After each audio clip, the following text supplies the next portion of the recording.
Olá, seja bem-vindo. Meu nome é Gleiber Félix e esse é o Relato Ayahuasca. E hoje nós temos a Nath Rosenthal. Ela vai estar contando um pouco da experiência dela de expansão de consciência e como isso está transformando a vida dela. Seja bem-vinda, Nath, ao Relato Ayahuasca. Gratidão, Gleiber, por esse convite, por essa oportunidade de estar aqui contando sobre a minha experiência.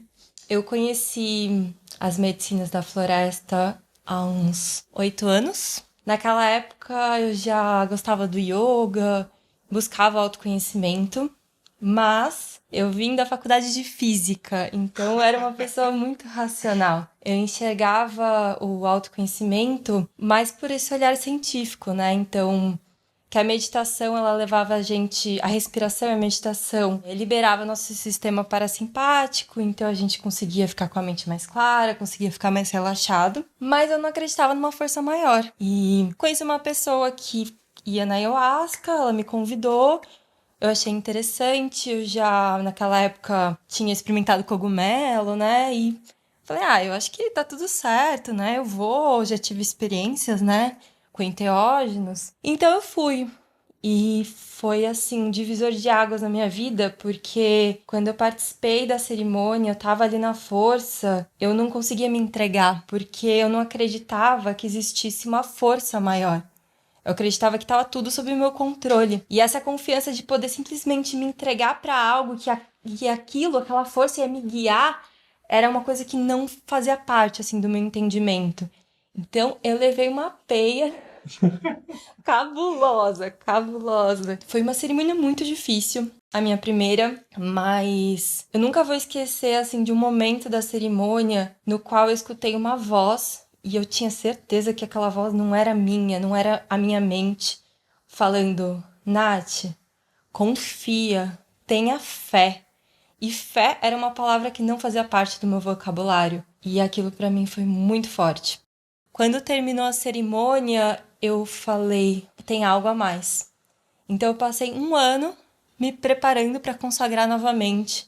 E durante esse um ano, eu fui treinando a minha mente a ter fé. Então todo dia eu acordava, meditava, escutava músicas de ayahuasca e respirava. E lembrava que eu podia confiar, que existia uma força me guiando. E foi exatamente o que eu fiz. Passei esse um ano me preparando e quando eu fui consagrar novamente foi maravilhoso, porque eu entendi realmente que a gente pode se entregar para a vida. Claro que a gente tem um livre-arbítrio e que a gente tem um controle sobre as nossas ações, mas nem tudo está sob o nosso controle. Então, é importante a gente ter esse discernimento, esse entendimento de o que está sob o meu controle e o que eu posso simplesmente entregar para a espiritualidade, para essa força maior. Bonito. Gratidão. E conta um pouco, você foi para a aldeia, disse que estava grávida. Como é que foi essa Sim, experiência? estou grávida e fui pra aldeia. Depois dessa segunda experiência, né, com a medicina, eu comecei a me aprofundar muito no autoconhecimento, né? E eu entendi que o autoconhecimento, na verdade, era o único objetivo da minha vida. Era o único objetivo que fazia sentido. E quanto mais eu me conhecia, mais as coisas ficavam melhores. Eu entendo que a gente tem uma vida aqui na Terra, né? E o que a gente pode fazer com isso é fazer dela a melhor possível. Então eu passei a me aprofundar. Entrei de cabeça pro autoconhecimento, pra yoga, pra ayahuasca. E eu tive uma experiência muito difícil menos de 2 anos atrás, após o falimento do meu restaurante. Eu tive um restaurante vegano. Minha vida ficou conturbada, não sabia muito o que fazer e acabei me mudando para Bahia. Fui morar em Itacaré. E lá eu fui pro Retiro Vipassana, que é um retiro que eu já escutei, tinha escutado de vários amigos, que é extremamente transformador. É o Retiro do Silêncio, é um retiro de 11 dias, onde a gente come pouco, passa 11 horas meditando por dia e não escuta nenhum som, não pode nem ter um incenso, nenhum estímulo e fica em silêncio durante esses 11 dias. Acontece que entrei de cabeça, fui fundo, como uma boa taurina. E quando acabou o retiro, eu tava muito bem. E decidi tentar manter a mesma rotina de meditação que eu tinha no retiro numa casa que eu morava, no meio do mato, lá em Itacaré, sozinha, sem ninguém para me ancorar. E hoje eu entendo também que eu tinha pouco conhecimento naquela época para fazer isso sozinha, né? Quando a gente tá nessa caminhada espiritual, É importante a egrégora, é importante a gente ter pessoas nos acompanhando. E acontece que eu, hoje, com mais entendimento, eu percebo que eu tive uma abertura mediúnica muito forte. Era como se eu tivesse consagrado a ayahuasca todos os dias. Então, o que a gente sente numa cerimônia de ayahuasca, eu sentia só através da meditação. Então, eu tinha mirações, eu sentia a energia de todo mundo, mas a minha mente não deu conta daquilo tudo. E eu tive um surto. Foi considerado um surto psicótico, no qual eu não estava mais na realidade. Eu achava normal tudo aquilo que estava acontecendo comigo. Eu não conseguia ter o discernimento de que algo não estava certo e que eu precisava de ajuda. E comecei a dar mensagens espirituais para as pessoas e falar coisas que as pessoas ali não estavam entendendo o que estava acontecendo comigo. Nessa, minha família foi me buscar lá na Bahia, me trouxe para São Paulo, e eles que têm uma cabeça mais mesmo da ciência, da medicina, a primeira coisa que eles fizeram foi me levar num psiquiatra, e eu fui internada uma semana no hospital psiquiátrico, sem entender nada. Pra mim, eu tava num despertar espiritual, né? Hoje eu entendo que não foi só isso. Isso, na verdade, foi um surto. E fui pro médico e fui diagnosticada que eu tinha bipolaridade. E me receitaram um monte de remédio. Comecei a tomar aqueles remédios e simplesmente meu mundo ficou cinza, nada mais fazia sentido, porque como eu, que estava buscando cura, buscando autoconhecimento, e tinha confiado na minha própria mente, na minha própria intuição, que sempre foi a coisa mais importante da minha vida, não sabia mais no que confiar. Eu tinha chegado àquele ponto, eu também não aceitava, não entendia. Mas calma, mas aquilo era espiritualidade, aquilo era um surto, o que aconteceu comigo? Eu não conseguia entender. Eu só entendia que do jeito que tava, não tava bom. Eu não sabia mais nem quem eu era. E eu, através de de um terapeuta xamânico que eu encontrei, que pôde me ajudar nessa época, eu pedi pra ele, eu falei, eu quero consagrar a ayahuasca de novo. E a gente escuta muito das pessoas, a ayahuasca pode te levar pro surto. Mas eu pensei, eu já tive o surto. Eu tô nessa situação, minha vida tá cinza, nada faz sentido. Que risco que eu tô correndo, né? O risco de voltar a ficar bem. Então, eu arrisquei tudo. Não recomendo ninguém fazer isso, mas eu arrisquei. E eu falei, eu vou largar meus remédios sem orientação. E eu larguei meus remédios do dia pra noite. Falei, eu vou consagrar medicina. Claro que, assim, esse é o meu caso, né? Acho que cada caso é um caso. E fui consagrar a ayahuasca. E foi a melhor coisa que eu fiz. Porque a ayahuasca, ela me mostrou que sim, eu tive um surto. E que ao longo do tempo também eu fui entendendo o que foi a minha abertura espiritual e o que foi surto. E desde lá eu vim em estudos profundos com a medicina e cada vez mais confiando novamente em mim, na minha intuição, na espiritualidade e na medicina da ayahuasca. Dentro dessa caminhada também encontrei meu companheiro, o Dan, que também é da caminhada das medicinas. Senti esse chamado muito forte de ir pra floresta, pude encontrar o Caná. Encontrei também o Tchaná Marchand, um pajé, e estive na aldeia fazendo os meus estudos com a medicina. Também, recentemente, a gente sentiu esse chamado da gente poder ser esse canal, de trazer a medicina também para outras pessoas, de poder estar ancorando. E, na verdade,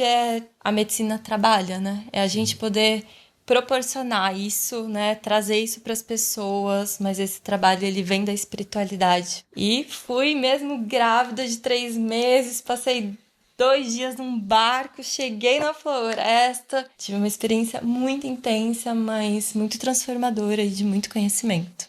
Eu imagino. É que o que acontece também com as pessoas é que elas acham que você pode entrar numa experiência de expansão de consciência só com algum tipo de enteógeno. Mas a gente organicamente tem essa facilidade. Entendeu? O nosso organismo, ele produz o DMT. Então, quando você fala isso, eu lembro da minha primeira experiência. Porque a minha primeira experiência foi sem nada. E eu pensava que tava tendo um surto psicótico, né? Porque eu tava vendo literalmente a minha sombra, assim, como se fosse um filme, né?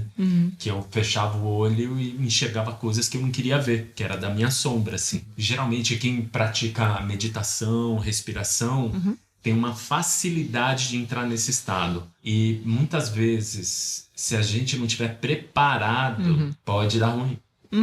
Né? Ainda mais quando a gente está isolado de muitas pessoas, né? Então, eu sinto mais ou menos assim como é que você se sentiu, porque é um drama, porque a gente pensa que tá ficando maluco.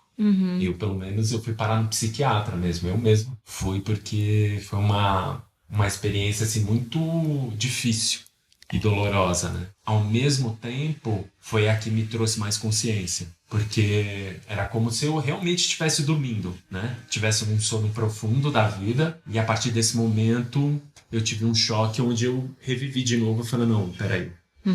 Né? Deu medo e tal, mas eu falei, não, essa é a verdadeira realidade, né? De quem eu sou. E aí eu preciso mudar minha vida, porque não estava do jeito certo, né? E conta também um pouco se você fez alguma dieta. Não, eu não fiz a dieta da Mucá. É uma coisa que eu sinto de fazer em algum momento. Até agora o que eu tive a experiência foi do Nishpan, do Rampayá, do Cambô. E o rapé que me acompanha bastante também na minha caminhada. Você pretende no futuro estar fazendo... A Mucá, sim. Mas eu entendo que é algo bem profundo. Agora que eu tava na aldeia, eu pude ter uma parceira de quarto que tava fazendo a Mucá. E eu entendo que é algo que você realmente precisa primeiro sentir esse chamado e ter esse preparo, né? Porque a gente sabe que os indígenas na aldeia, eles passam a vida inteira, assim, né? Na floresta, com essa conexão forte com a espiritualidade. E pelo que eu entendo da Mucá, eu sei que a magia é muito sagrada e a gente sabe poucas coisas, mas ela traz essa conexão e você não tá numa força mesmo, tipo, que nem uma ayahuasca, né? Então você precisa realmente estar muito preparado para sentir tudo isso, né? E vocês servem medicina também ou não? Então, na verdade, recentemente a gente sentiu esse chamado, entendendo que é muito curioso, né? Porque a gente sentiu esse chamado e eu fiquei um tempo me questionando, né? Mas será que eu realmente deveria? Será que eu quero servir medicina? E durante a força eu entendi que não é sobre mim, é simplesmente algo que tá no meu caminho. E eu sabia que eu tinha que ir pra floresta também, eu não sabia exatamente o que eu ia aprender lá, o porquê que eu tinha que ir pra lá, mas eu tinha certeza que eu deveria estar lá. Tanto que quando eu cheguei grávida, essa pessoa que eu me aproximei, hoje minha amiga, falou, nossa, mas você é doida, como você vem, nossa, sem conhecer ninguém, sozinha? Porque eu fui sozinha, não era uma vivência, nada, eu só fui sozinha, sem conhecer ninguém. Eu falei, eu não sei, mas eu só tinha certeza que eu tinha que estar aqui. E nessa, acabei conhecendo o Caná e acabou coincidindo dele vir para São Paulo. Essa vai ser a primeira cerimônia de ayahuasca que a gente vai estar ancorando junto com o Caná, com o cacique. Parabéns. Gratidão. Muito bom. Gostei muito do teu convite de vir aqui, de estar ouvindo a história de vocês. É um privilégio também de você ter trazido o Caná aqui. Sim. Eu acho o quanto é importante você ter essa preocupação com a cultura dos povos originários, dessas medicinas que eles estão trazendo, e de estar trazendo, ancorando isso daqui na cidade urbana, onde tem tanta necessidade assim de uma cura psíquica, né, espiritual. Muito. Hoje a nossa sociedade está muito doente. Muito. E também eu acho que é muito importante, a ayahuasca, ela não tem que ser uma fuga. A espiritualidade, ela não tem que ser uma fuga. Sim. É trazer realmente esses aprendizados que a gente tem com a medicina para o nosso dia a dia, para a nossa vida, né? Sim. Então, esses valores de amor, de presença, da gente estar conectado com a gente, né? Da gente poder enxergar o outro através desses véus, são coisas, na verdade, para a vida, né? Sim. É a autorresponsabilidade, né? Porque uma coisa que eu percebo que nós, seres humanos, a gente não tem o domínio das nossas emoções. E a ayahuasca, ela traz muito essa responsabilidade, né? Não é... Muitas vezes a pessoa pensa que é só espiritual, é o que está acima. Mas não, na verdade é o que está aqui embaixo, dentro da gente, que a gente não consegue controlar. E quando a gente tem essa percepção, que a ayahuasca traz essa percepção, você tem mais ferramentas para observar isso e estar trabalhando isso internamente, né? E o quanto isso é importante para a nossa vida diária, para ser mais saudável mentalmente, intelectualmente. E sem medo de sentir, né? Sim. Eu acho que a gente vive numa sociedade que a gente está sempre fugindo da dor. Sim. É a busca pela sensação. É a busca pela comida que tem muito sabor, muito gordurosa, açúcar. É a busca pelas redes sociais, que dá dopamina, né? É a busca pelas drogas, pelo álcool. E tudo isso leva a gente a entender que sentir a dor, o desconforto é algo negativo. Mas isso a yoga, ela fala muito, né? que você não tem que ter nenhum apego nem aversão. Então, tanto a sensação agradável como a desagradável são só sensações. Sim. E quando o xamanismo traz a ideia da firmeza, é essa, você se manter firme. Independente do que se você está sentindo desconforto ou não. Então, mantenha a mente firme e aprende a sentir. E é nessa permissão do sentir o desconforto que a gente consegue realmente aprender sobre a gente. Né? Isso aí. Muito bonito. Queria te agradecer pelas suas palavras aqui no Relato Ayahuasca. Eu acho que vai abrir muito a mente, assim, em termos daquilo que a gente quer na vida, né? Uhum. E eu acho que isso acaba ajudando muitas pessoas. Gratidão pelo seu tempo. Arrou! Gratidão a você. E se você tiver uma experiência de expansão de consciência e queira compartilhar, entre em contato comigo pelo Instagram, Relata Ayahuasca. Deixe uma mensagem que eu entre em contato com você. E gratidão a todos. Arroz.